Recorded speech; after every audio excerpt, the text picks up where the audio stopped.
ತಗಡೂರು ಗ್ರಾಮದ ಸಮುದಾಯ ಆರೋಗ್ಯ ಕೇಂದ್ರದಲ್ಲಿ ಅಧಿಕಾರಿಗಳ ಜೊತೆ ಸಭೆ ನಡೆಸಿದ್ದಾರೆ. ನೀತಿ ಸಂಹಿತೆ ಜಾರಿಯಲ್ಲಿರುವುದರಿಂದ ಗ್ರಾಮಕ್ಕೆ ಭೇಟಿ ನೀಡಲು ಸಾಧ್ಯವಾಗಲಿಲ್ಲ. ದೂರವಾಣಿ ಮೂಲಕ ಮಾಹಿತಿ ಪಡೆದುಕೊಳ್ಳುತ್ತಿದ್ದೆ. ಆದರೆ ಮುಖ್ಯಮಂತ್ರಿ ಸಿದ್ದರಾಮಯ್ಯನವರು ನೀತಿ ಸಮಿತಿಗೂ ಇದಕ್ಕೂ ಯಾವುದೇ ಸಂಬಂಧವಿಲ್ಲ, ಗ್ರಾಮಕ್ಕೆ ಭೇಟಿ ನೀಡಿ ಪರಿಶೀಲನೆ ನಡೆಸುವಂತೆ ಸೂಚನೆ ನೀಡಿದ್ರ.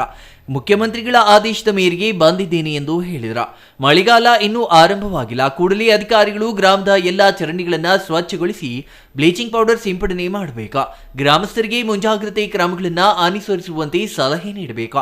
ಸ್ಥಗಿತಗೊಂಡಿರುವ ಜಲಜೀವನ್ ಮಿಷನ್ ಯೋಜನೆಗೆ ಕಾಮಗಾರಿಯನ್ನ ಪೂರ್ಣಗೊಳಿಸಿ ಗ್ರಾಮಸ್ಥರಿಗೆ ಶುದ್ಧ ಕುಡಿಯುವ ನೀರನ್ನ ನೀಡಬೇಕು.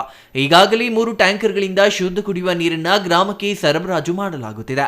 ಗ್ರಾಮಸ್ಥರಿಗೆ ಆರೋಗ್ಯ ಸಮಸ್ಯೆ ಆಗದಂತೆ ಮುಂಜಾಗ್ರತಾ ಕ್ರಮಗಳನ್ನು ಕೈಗೊಳ್ಳುವಂತೆ ಅಧಿಕಾರಿಗಳಿಗೆ ಖಡಕ್ ಸೂಚನೆ ನೀಡಿದ್ದಾರೆ.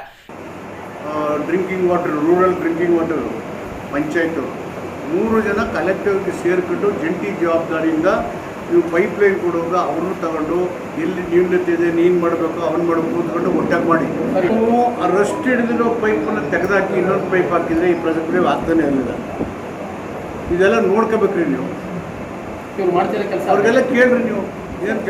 ಇನ್ನು ಈ ಸಂದರ್ಭದಲ್ಲಿ ಜಿಲ್ಲಾ ಪಂಚಾಯತ್ ಸಿಇಒ ಗಾಯತ್ರಿ, ತಹಸೀಲ್ದಾರ್ ಶಿವಕುಮಾರ್ ಕಾಸ್ನೂರು, ಗ್ರಾಮ ಪಂಚಾಯಿತಿ ಅಧ್ಯಕ್ಷೆ ಚಂದ್ರವತಿ ಬಸವರಾಜು, ಉಪಾಧ್ಯಕ್ಷ ಗುರುಮಲ್ಲೇಶ್, ಜಿಲ್ಲಾ ಆರೋಗ್ಯಾಧಿಕಾರಿ ಕುಮಾರಸ್ವಾಮಿ, ಗಾರ್ಡನ್ ಮಹೇಶ್, ಶಿವರಾಮ್, ಆಸ್ಪತ್ರೆ ವೈದ್ಯಾಧಿಕಾರಿ ಪ್ರಭು ಸೇರಿದಂತೆ ತಾಲೂಕು ಮಟ್ಟದ ಅಧಿಕಾರಿಗಳು ಭಾಗವಹಿಸಿದ್ರ. Kumar, CTV news, Nanjangud.